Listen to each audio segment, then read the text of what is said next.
गणेशगौर्याजी मातृभ्यो नमो नमः। गंधाक्षतपुष्पाणं समर्पयामि। ચાલો ડાબા હાથમાં ચોખાના દાણા રાખવાના। બેન તમારે ભાઈને હાથ અંદાડી રાખવાનો, બબે દાણા લઈ જમણા હાથે ભાઈ તમારે આ વાટકામાં પધરાવતું આવવાનું, બરાબર? એક એક માતાજીની પૂજા કરવાની, માતાજીને એક એક નામ લઈ અને બોલાવવાના કે આવૈયામી કહેતા તમે આવો અને સ્થાપી અને તમારું સ્થાપન થઈ ગયું બિરાજમાન થાઓ।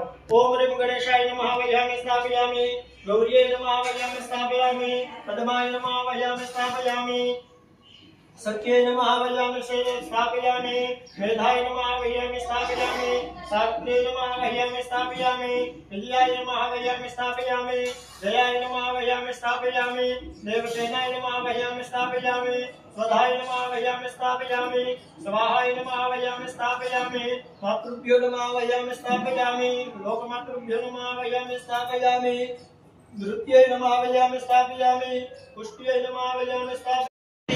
पवित्रीकरणम जलनी चमची भरीने રાખીએ।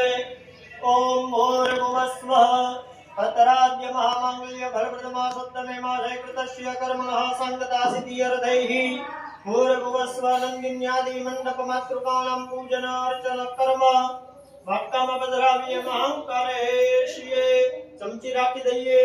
હરિ ઓમ સકા वाम हस्ते अक्षदानं गृहीत्वा डाबा हाथમાં ચોખાના દાણા રાખવાના।